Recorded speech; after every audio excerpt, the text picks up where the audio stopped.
आज हम हरियाणा जीके की एक और सीरीज़ है वो स्टार्ट करने वाले हैं। और इस सीरीज़ के अंदर हम हरियाणा जीके को डिटेल में पढ़ने की क्या करेंगे, कोशिश है वो करेंगे। और ये हरियाणा जीके हम कहाँ से पढ़ेंगे, ये पढ़ेंगे हम ट्विटर ऑफ हरियाणा, जो प्रदीप सर की जो बुक है, काफ़ी अच्छी बुक प्रदीप सर ने और उनके सहयोगियों ने लिखी है ये बुक।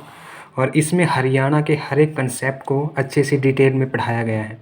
तो जो भी मेरे स्टूडेंट, मेरे दोस्त हरियाणा एग्ज़ाम्स की तैयारी कर रहे हैं, हरियाणा कंपटीशन एग्ज़ाम की तैयारी कर रहे हैं, अगर वो हरियाणा जीके की तैयारी करना चाहते हैं तो इस चैनल को आप सब्सक्राइब कर लीजिए, क्योंकि यहाँ पर आपको हरियाणा और हरियाणा से रिलेटेड जितनी भी चीज़ें हैं, चाहे वो पॉलिटी हो, चाहे वो मैथ हो, चाहे वो साइंस हो, रीजनिंग हो, हर एक टॉपिक पर आपको वीडियो है वो आगे मिलेगी।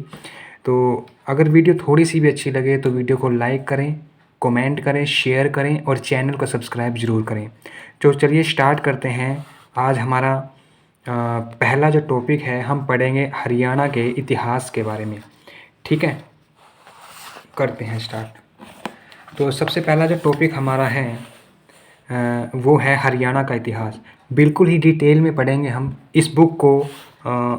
कंप्लीट करने की क्या करेंगे, हम कोशिश करेंगे। अगर आपका प्यार बना रहा तो इस बुक को हम जल्दी ही क्या कर देंगे, कंप्लीट है वो कर देंगे। क्योंकि ये अगर बुक कंप्लीट कर देते हो तो आपका जो बेस है वो बन जाता है हरियाणा जीके के अंदर। और हरियाणा जीके का कोई भी क्वेश्चन अगर कहीं से भी आता है तो गारंटी है आप उस क्वेश्चन को अच्छे से सोल्व है वो कर पाएंगे। तो शुरू से पढ़ते हैं। हरियाणा का इतिहास हमारा पहला टॉपिक है। तो सबसे पहले हम पढ़ेंगे हरियाणा का इतिहास। तो हरियाणा का इतिहास। हरियाणा शब्द का अर्थ है भगवान, जो कि संस्कृत शब्द हरि और आयन से मिलकर बना है। हरियाणा है वो दो शब्दों से मिलकर बना है, हरि प्लस आना या हरि प्लस आयन। हरि का मतलब क्या होता है, भगवान। और भगवान यहाँ पर हमें हिंदू देवता विष्णु को भगवान मानते हैं। और आना या फिर आयन का मतलब होता है निवास करना। यानी हमारा हरियाणा है, उसका सीधा सा मतलब क्या है कि हरि का आना यानी भगवान का यहाँ पर निवास करना, उसको क्या कहेंगे, हरियाणा है वो कहेंगे। पुराने समय में हरियाणा का प्रादेशिक नाम ब्रह्मावर्त है वो हुआ करता था। जो प्राचीन समय है, जो पुराना समय है, उसमें हरियाणा को ब्रह्मावर्त है वो बोलते थे। पुराने समय में हरियाणा को ब्रह्म ऋषि का प्रदेश भी कहा जाता था। कि ये कौन से ऋषि का प्रदेश है, ब्रह्म ऋषि का प्रदेश है वो हरियाणा को बोला जाता था। पुराने समय में हरियाणा को ब्रह्मा जी की उत्तर वेदिका भी कहा जाता था। यानी कि ब्रह्मा जी की उत्तर वेदिका हो गया, या ब्रह्मावत हो गया, या फिर ब्रह्म ऋषि, ये किसको कहा जाता था, हरियाणा को। तो एचएसएस से जितने भी कंपटीशन एग्ज़ाम हैं उनके अंदर ये क्वेश्चन डायरेक्टली डिट्टो क्वेश्चन आता है कि हरियाणा की उत्तर वेदिका, सॉरी ब्रह्मा जी की उत्तर वेदिका किसको कहा जाता है, हरियाणा को।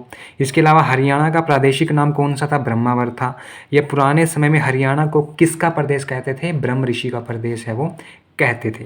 उसके बाद अगर हम स्मृति की अगर हम बात करें, मनुस्मृति में सरस्वती और दृष्टवती नदी के मध्य में स्थित प्रदेश को ब्रह्मव्रत है वो कहा गया था। मनुस्मृति क्या है, मनुस्मृति एक प्रकार की किताब है जो एक ऋषि हुआ करते थे मनु, उन्होंने लिखी थी। और ये जो किताब है वो जाति व्यवस्था पर आधारित थी। इसमें बताया गया है कि जो इंसान है वो चार प्रकार के होते हैं जातियों के आधार पर। ठीक है, एक क्षत्रिय होता है, एक शूद्र होता है, एक वैश्य होता है, और एक क्या होता है,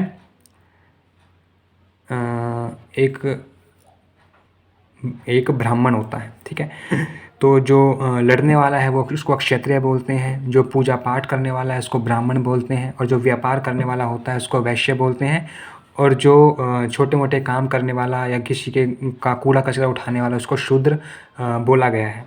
ठीक है, और मनुस्मृति किसने लिखी थी, आचार्य मनु ने लिखी थी। और आधुनिक भारत का मनु हम डॉक्टर भीमराव अंबेडकर को बोलते हैं। तो सरस्वती नदी और दृष्टवती नदी के मध्य में जो स्थित जो प्रदेश है उसको क्या कहेंगे, ब्रह्मावर्त कहेंगे। ठीक है, और बात आती है सरस्वती नदी की। सरस्वती नदी हरियाणा की सबसे पवित्र नदी है वो मानी जाती है। और इसी नदी के किनारे पर महर्षि वेदव्यास ने जो महाभारत है या फिर जो गीता है उसका संकलन है वो किया था।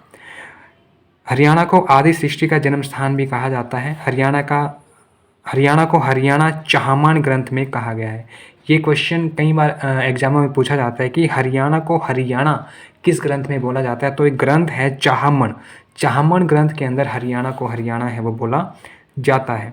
हरियाणा की प्रकृति की उत्पत्ति किससे हुई है, ये क्वेश्चन डिट्टो आता है कभी कभी एग्जाम्स के अंदर। तो हरियाणा की जो प्रकृति की उत्पत्ति है वो ब्रह्मा जी से हुई है। पालन पोषण करने वाले कौन हैं? हरियाणा का पालन पोषण करने वाले भगवान विष्णु जी रहेंगे। इसके अलावा महाभारत काल के अंदर हरियाणा को क्या बोला गया था? महाभारत काल के अंदर हरियाणा को बोला जाता था बहुधान्यक, और बहुधान्यक का मतलब होता है अत्यधिक समृद्ध भूमि। एक बार एसएससी के अंदर ये क्वेश्चन आया था कि हरियाणा को महाभारत काल में क्या बोला जाता है, तो उसको बोलेंगे बहुधान्यक। और बहुधान्यक का अर्थ पूछ लिया था, वो क्या होता है? उसका मतलब था अत्यधिक समृद्ध भूमि। कुरुओं द्वारा उपजाई गई भूमि को क्या कहेंगे? आदिरूपा कहेंगे। ये भी क्वेश्चन आ चुका है। महाभारत के समय में राजा कुरु के नाम पर कुरुक्षेत्र को आर्यव्रत है वो कहा जाता था, क्योंकि हमारा कुरुक्षेत्र हमारा क्या रहेगा? एक जिला रहेगा। कुरुक्षेत्र को हम 360 तीर्थों का शहर भी बोलते हैं, हमारी धर्म नगरी कुरुक्षेत्र को बोलते हैं, क्योंकि यहाँ पर 900 ईसा पूर्व कौन सा युद्ध हुआ था? महाभारत का युद्ध है वो हुआ था कौरवों और पांडवों के बीच में। तो कुरुक्षेत्र का नाम राजा कुरु के नाम पर पड़ा, और कुरुक्षेत्र को हम क्या बोलते थे? आर्यव्रत है वो प्राचीन टाइम के अंदर बोला जाता था। ऋग्वैदिक काल में हरियाणा को क्या बोला जाता था? रज हरियाणे। जो ऋग्वैदिक काल है, यानी वेदों की संख्या कौन कितनी है? 4 है, जिसमें से एक वेद कौन सा है? ऋग्वेद है, दूसरा कौन सा है? सामवेद है, तीसरा अथर्ववेद है, और चौथा कौन सा है? यजुर्वेद है। जो ऋग्वेद है वो सबसे पुराना वेद है वो माना जाता है, जिसमें मंडलों की संख्या कितनी है? 10 है। पहला और 10वां मंडल क्या होता है? सबसे नया मंडल है। बाकी 2 से लेकर जो 9 तक मंडल है वो काफ़ी पुराने मंडल है वो माने जाते हैं। तो ऋग्वेद काल के अंदर या ऋग्वेद के अंदर हरियाणा को रज हरियाणे है वो बोला गया है। डॉक्टर HR गुप्ता ने हरियाणा को आर्यना कहा है। क्या कहा है? आर्यना। महाराज कृष्ण ने हरियाणा को क्या कहा है? हरना। हरने का मतलब क्या होता है? लूटना या लूटपाट की नगरी किसको कहा था? हरियाणा को कहा था। बाणभट्ट ने हर्षचरित्र में हरियाणा को क्या कहा है? श्रीकंठ जनपद। और बाणभट्ट ने ही हर्षचरित्र में कुरुक्षेत्र को क्या कहा है? श्रीकंठ जनपद है वो कहा था। बाणभट्ट कौन था? बाणभट्ट हमारे कुरुक्षेत्र के थानेश्वर के अंदर एक राजा हुआ करते थे, पुष्यभूति वंश के या फिर वर्धन वंश के एक राजा थे, जिनका नाम था हर्षवर्धन। हर्षवर्धन का जो दरबारी कवि होता था वो था बाणभट्ट, और बाणभट्ट की एक पुस्तक थी जिसका नाम था हर्षचरित्र, जो हर्ष की जीवनी थी, जिसने हर्ष के जीवन के बारे में लिखा था, उस किताब के बारे में। तो उस चरित्र के अंदर या हर्षचरित्र के अंदर बाणभट्ट ने हरियाणा को श्रीकंठ जनपद कहा था, और बाणभट्ट ने हरिश्चरित्र में कुरुक्षेत्र को क्या कहा था? श्रीकंठ जनपद भी कहा था। ठीक है, तो ये 2 क्वेश्चन है वो काफ़ी इंपॉर्टेंट है वो बनते हैं। उसके अलावा अगला जो टॉपिक है वो है विभिन्न व्यक्तियों द्वारा हरियाणा को दिए गए नाम। की अलग अलग जो इतिहासकार हैं उन्होंने हरियाणा को टाइम टू टाइम क्या क्या नाम है वो दिए हैं। एक इतिहासकार हुए हैं यदुनाथ सरकार, उन्होंने हरियाणा को कहा है कि प्राचीन टाइम में हरियाणा को हरियाल कहा जाता था। डॉक्टर HR गुप्ता ने हरियाणा को आर्यना यानी आर्यों का घर कहा था। उन्होंने कहा था कि प्राचीन टाइम में यहाँ पर आर्य रहते थे, इसलिए हरियाणा को आर्यना कहा जाता था। GC अवस्थी ने इसको ऋग्वेद से उत्पन्न हुआ माना है कि हरियाणा की उत्पत्ति ऋग्वेद से ही हुई है। महाराज कृष्ण ने इसको हरना यानी लूटपाट की नगरी माना है। डॉक्टर बुद्ध प्रकाश ने इसको अभियारणा बोला है। डॉक्टर राहुल कृत्यानंद ने इसको हरिधानक्या बोला है। उसके बाद है 9वीं सदी के स्कंद पुराण में हरियाल यानी हरा भरा होने के कारण हरियाणा को हरियाल कहा जाता था। 10वीं सदी में पुष्पदंत के द्वारा रचित महापुराण में हरियाणा को हरियाणाऊ कहा जाता था। पुष्पदंत कौन है? पुष्पदंत एक जैन कवि हुआ करते थे। उन्होंने एक किताब लिखी थी जिसको बोलते हैं महापुराण। तो महापुराण के अंदर हरियाणा को हरियाणाऊ बोला गया है। ये क्वेश्चन भी कई बार एग्जामों का हिस्सा है वो रहा है। वामन पुराण में हरियाणा में प्रभावित होने वाली नदियों एवं अन्य क्षेत्रों का उल्लेख मिलता है। पुराने समय में हरियाणा सरस्वती के किनारे पर बसा था, और वर्तमान में हरियाणा यमुना नदी के किनारे पर बसा हुआ है। वामन पुराण, बात आई है वामन पुराण की। यहाँ पर पुराणों की संख्या कितनी है? 18 है। सबसे पुराना जो या प्राचीन जो पुराण है वो मत्स्य पुराण होता है। तो वामन पुराण के अनुसार हरियाणा है वो सरस्वती के किनारे नदी के किनारे पर था, लेकिन वर्तमान में जो हरियाणा है वो यमुना नदी के किनारे पर बसा हुआ है। सरस्वती नदी हरियाणा की सबसे पवित्र नदी मानी जाती है, और यमुना नदी हरियाणा की जो पूर्वी सीमा है वहाँ पर बहती है। और यमुना नदी हरियाणा की 12मासी नदी है, और ये उत्तर प्रदेश को हरियाणा से अलग करती है, और 360 किलोमीटर की सीमा उत्तर प्रदेश के साथ है ये बनाती है। हरियाणा के में संगीत के साक्ष्य हमें कहाँ से मिले हैं? हरियाणा में दूसरी सदी के अंदर है संगीत पहुंच चुका था। और संगीत के साक्ष्य हमें मिले हैं शुद्ध। एक जगह रहेगी कहाँ पर, यमुनानगर के अंदर। वहाँ से क्या मिली है, एक बैलगाड़ी मिली है, जहाँ पर जो लोग हैं उनसे उस बैलगाड़ी से क्या मिले हैं, कुछ वाद्य यंत्र मिले हैं। उस वाद्य यंत्र से हम ये आइडिया लगा सकते हैं कि उस टाइम हरियाणा में संगीत है वो पहुंच चुका था। दूसरी शताब्दी पर बैलगाड़ी पर संगीतज्ञ है वो बैठे हुए थे। उसके बाद है हरियाणा का प्राचीन इतिहास की जो इतिहास है इसको हम अलग अलग कैटेगरी के अंदर डिवाइड कर सकते हैं। पहला है प्राग ऐतिहासिक काल, दूसरा है आदि ऐतिहासिक काल और तीसरा है ऐतिहासिक काल। प्राग ऐतिहासिक काल का मतलब है ऐसा इतिहास जो काफ़ी पुराना होता है। ये वो काल था जिसका हमें कोई भी लिखित साक्ष्य नहीं मिला। प्राग ऐतिहासिक काल एक ऐसा काल था कि जिसके हमें कोई भी लिखित साक्ष्य नहीं मिले हैं। जैसे पाषाण काल है, जहाँ पर इंसान है वो पत्थरों का यूज किया करता था औजार बनाने के लिए। आदि मानव का जो काल है उसको बोलते हैं पाषाण काल।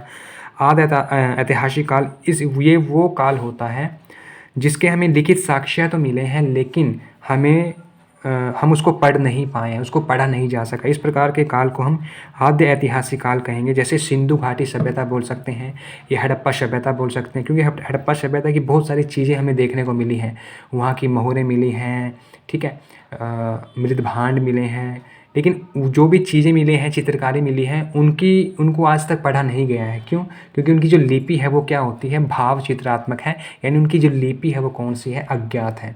तो आदि ऐतिहासिक काल कौन सा काल रहेगा, जिसके साक्ष्य तो मिले हैं लेकिन इसको हम पढ़ नहीं पाए। इस प्रकार के काल को हम आदि ऐतिहासिक काल कहेंगे। एग्जाम्पल कौन सा रहेगा, सिंधु घाटी सभ्यता, जिसकी खोज सन 1921 के अंदर दयाराम साहनी ने करी थी। उसके बाद सन 1922 के अंदर राखालदास बनर्जी ने मोहनजोदाड़ो को खोज की थी, ठीक है। उसके बाद ऐतिहासिक काल, ये वो काल था जिसका हमें लिखित साक्ष्य तो मिला पर लेकिन उसको पढ़ा भी गया। यानी ऐतिहासिक काल वो काल है जिसके कुछ साक्ष्य भी मिले हैं और उनको पढ़ा भी गया है। उदाहरण जैसे वैदिक काल और उत्तर वैदिक काल, ठीक है। उसके बाद है प्राग ऐतिहासिक काल की अगर हम बात करें, पुरापाषाण काल इसी काल का अंग था जिसमें आग की क्या हुई थी, खोज हुई थी। पुरापाषाण काल जो आदि मानव का काल हुआ करता था, जहाँ पर आदि मानव रहते थे, पत्थर के औजार है वो यूज किया करते थे शिकार करने के लिए, ठीक है। और उसी टाइम के अंदर किसकी खोज की थी, आदि मानव ने आग की खोज की थी।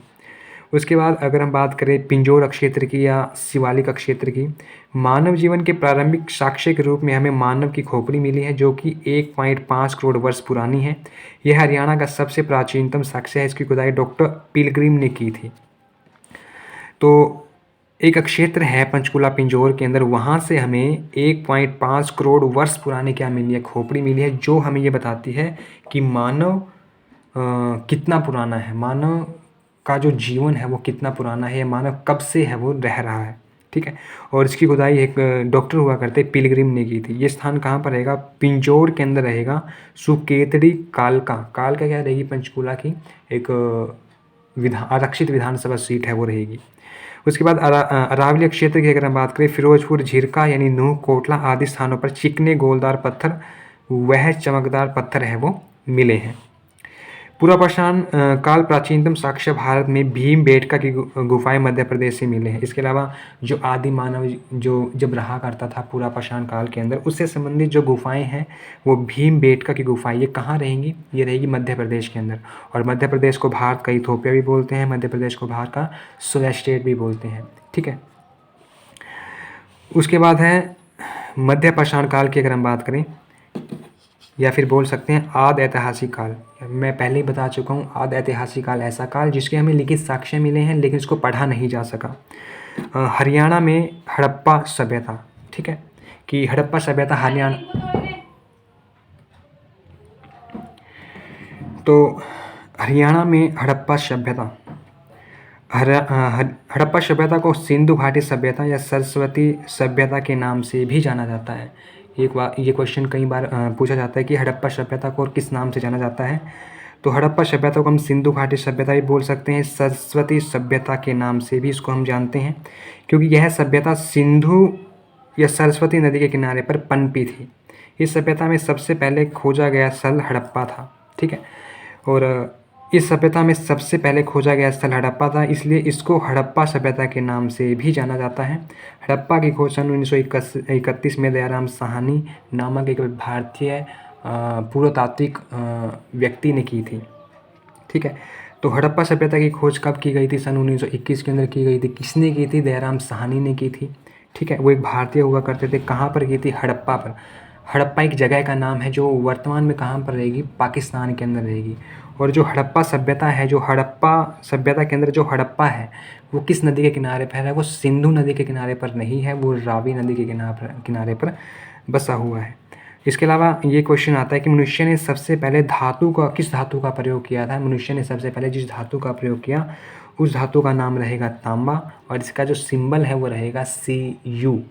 इसके अलावा मनुष्य ने कौन से जानवर का सबसे पहले पाला था? तो वो रहेगा कुत्ता, यानी डॉग। कुत्ते को सबसे पहले मनुष्य ने पाला था, और विधिवत रूप से कुत्ते को कब पाला था? नवपाषाण काल के अंदर मनुष्य ने कुत्ते को पालना शुरू है वो किया था। सर्वप्रथम कृषि के साक्ष्य हमें कहाँ से मिले हैं? यानी कृषि या एग्रीकल्चर के साक्ष्य हमें कहाँ से मिले हैं? ये मेहरगढ़ पाकिस्तान से मिले हैं। चावल के साक्ष्य हमें कहाँ से मिले हैं? चावल के साक्ष्य हमें कोलीवाड़ा उत्तर प्रदेश से मिले हैं। इसके अलावा अगर हम बात करें हड़प्पा सभ्यता का जो टेन्योर है, यानी वो उसका जो काल है वो कब से कब तक हुई थी? वो 2350 से लेकर 1750 BC तक इसका काल है वो माना जाता है। और ये C14 जो कार्बन डेटिंग या C14 जो पद्धति है जो हमें बताती है उस काल के बारे में, उसके बेस पर इसका काल है वो बताया गया। 2350 से लेकर 1750 तक जो सभ्यता थी, हड़प्पा सभ्यता, वो एग्जिस्ट करती थी। विस्तार की अगर हम बात करें, जो हड़प्पा सभ्यता है वो पूर्व की अगर हम बात करें, पूर्व में ये आलमगीर उत्तर प्रदेश तक फैली हुई है। और ये किस नदी के किनारे पर है? हिंडन नदी के किनारे पर है। पश्चिम की अगर हम बात करें, सुत कांगे डोर, ये बलूचिस्तान पाकिस्तान के अंदर रहेगा। और ये किस नदी के किनारे पर है? ये डाइक नदी के किनारे पर है। इसके अलावा जो उत्तर के अंदर जो मांडा, जो जम्मू कश्मीर के अंदर ये जगह रहेगी, और ये मांडा है वो किस नदी के किनारे पर है? चिनाब नदी के किनारे पर है। दक्षिण की अगर हम बात करें, दक्षिण के अंदर दाइमाबाद महाराष्ट्र के अंदर हड़प्पा सभ्यता वो फैली हुई है या देखने को मिलती है। और दाइमाबाद ये किस नदी के किनारे पर है? गोदावरी नदी के किनारे पर है। और गोदावरी नदी को हम दक्षिण भारत की गंगा भी कहते हैं, या दक्षिण भारत की सबसे वृहद नदी कौन सी हो जाएगी? गोदावरी नदी हो जाएगी। अगर हम क्षेत्रफल की अगर हम बात करें, हड़प्पा सभ्यता का क्षेत्रफल कितना रहेगा? वो इतना रहेगा, लगभग 13 लाख वर्ग किलोमीटर के आसपास इसका क्या रहेगा? क्षेत्रफल है वो रहेगा। ठीक है।